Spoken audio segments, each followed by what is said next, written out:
सबको जय मसीह की। प्रभु में आपको बड़ी आशीष और बरकत मिले। और बहुत दिन हो गए हम लोग लॉकडाउन में हैं अपने अपने घर पे, और प्रभु का मैं धन्यवाद करता हूँ। एक बार फिर से उसने मौका दिया कि मैं आपके सामने प्रभु का वचन लेकर के आऊँ।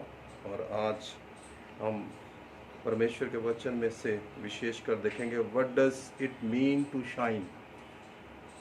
क्या मतलब है हमारे चमकने का, है ना। हम इस पे आज परमेश्वर के वचन को देखेंगे। और अगर आप पढ़ना चाहते हैं तो नीति वचन 16 अपने घर में पढ़ें, और गाने जो गाना चाहते हैं, जो भी प्रभु आपको अगुवाई करे, 2 या 3 गाने गाएं। और इसी रीते से आप इसको लें जैसे आप चर्च में हमारे साथ में होते हैं, लेकिन अब जो है कोरोना की वजह से घर पे हैं, तो इसलिए इसको चर्च की तरह ही ले। प्रभु आपको आशीष और बरकत देगा।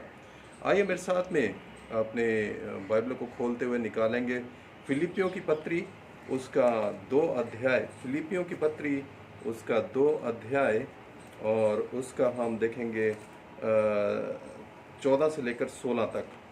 सब काम बिना कुड़कुड़ाए और बिना विवाद के किया करो, ताकि तुम निर्दोष और भोले होकर टेढ़े और हठीले लोगों के बीच परमेश्वर के निष्कलंक संतान बने रहो, जिनके बीच में तुम जीवन का वचन लिए हुए जगत में जलते दीपकों के समान दिखाई देते हो, कि मसीह के दिन मुझे घमंड करने का कारण हो कि ना मेरा दौड़ना और मेरा परिश्रम करना व्यर्थ हुआ। Thank you. लिखा हुआ है कि हमें प्रभु यीशु मसीह के बेटे और बेटियां होने के नाते चमकना है। और 15वें अध्याय में लिखा है जगत में जलते दीपकों के समान दिखाई दो, है ना।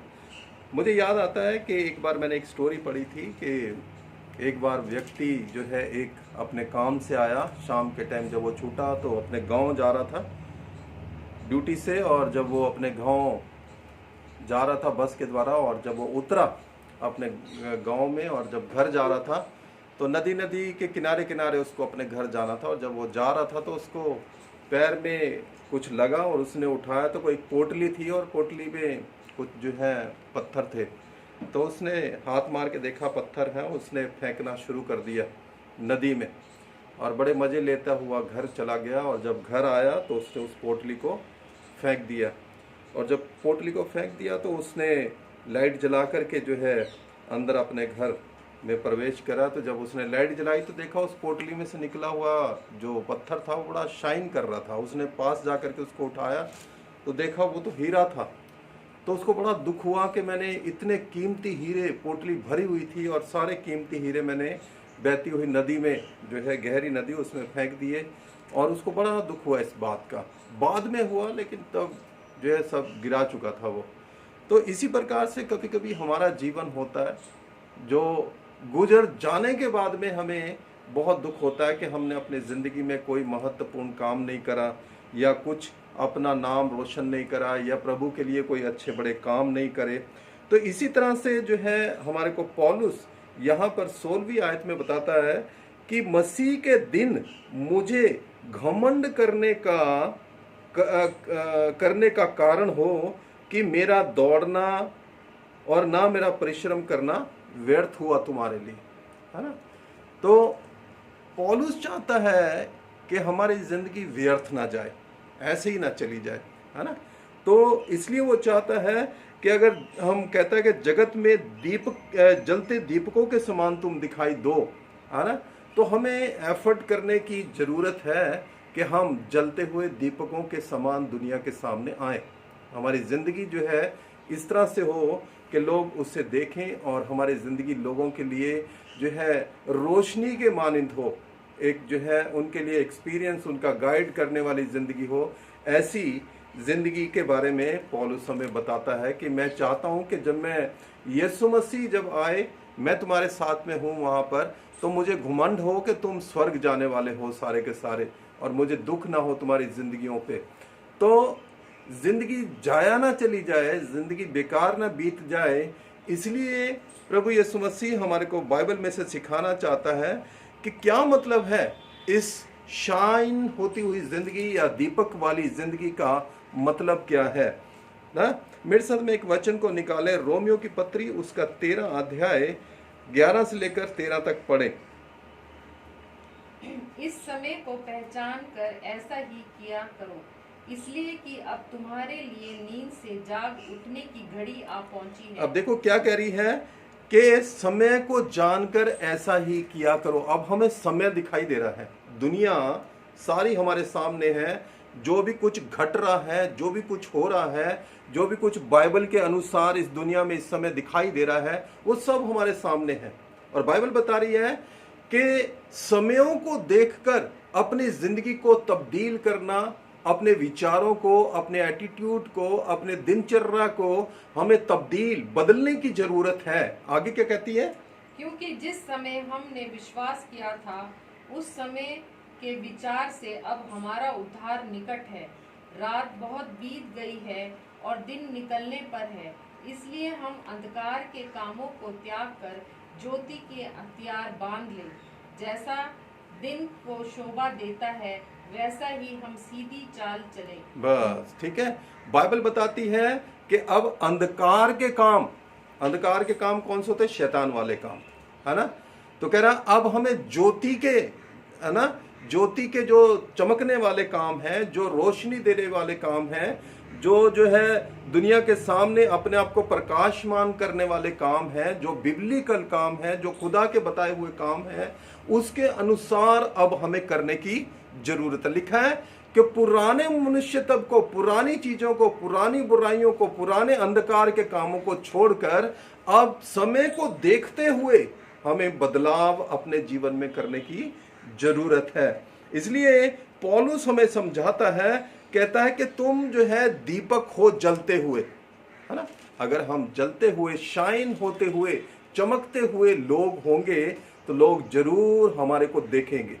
क्योंकि अंधकार में जब ज्योति को लेकर के आते हैं तो बहुत बुराइयां लोगों को अपने जीवन में कंपेयर करते हुए दिखाई देती हैं।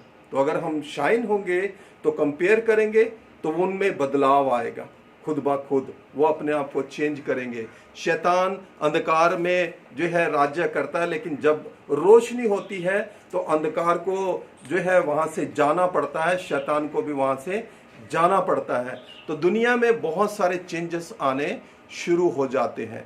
तो इन दिनों में विशेषकर जो है हम दुनिया में जहाँ ऐसी चीज़ों को देख करके लोग अंधकार के कामों को अपनाते हैं या जो है वो अंधकार के कामों को करते हैं, तो हमारी अगर वहाँ पर रोशनी जाएगी प्रभु के कामों के द्वारा से, तो वो अंधकार वाले काम खत्म हो जाएंगे। मेरे साथ में एक वचन को और पढ़े, मत्ती रचित सुसमाचार 5:16।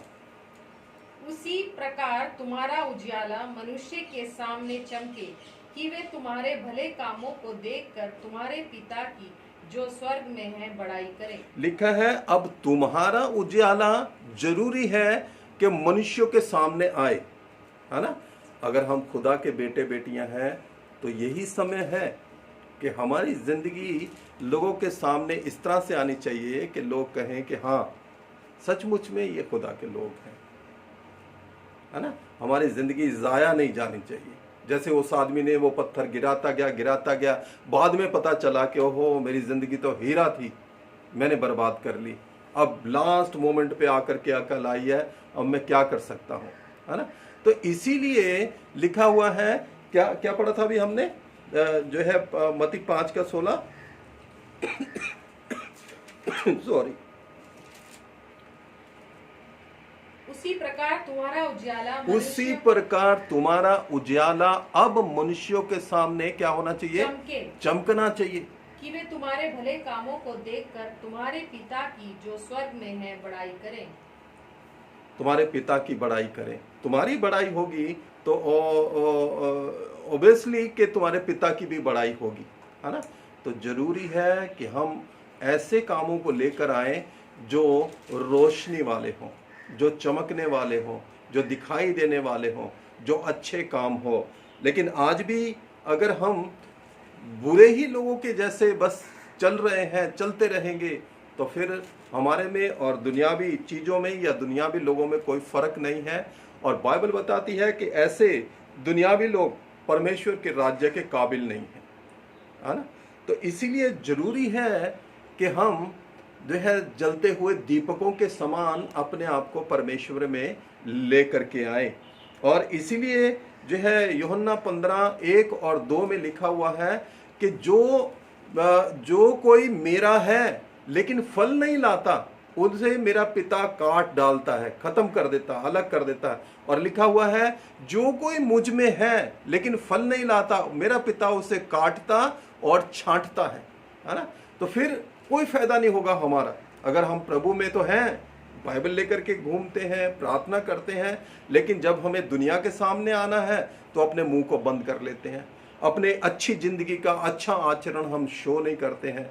तो परमेश्वर हमें बताता है कि अगर हम खुदा के हैं तो हमें बदलाव जो है लाने की बहुत जरूरत है। मती हम पढ़ रहे थे, हाँ कौन सा था वो, पढ़ना उसको, 5:16। हाँ पढ़ना, नहीं जो दूसरा था मत्ती 7। 7:3। तू क्यों अपने भाई की आंखों के तिनके को देखता है और अपनी आंखों का लट्ठा तुझे नहीं सूझता।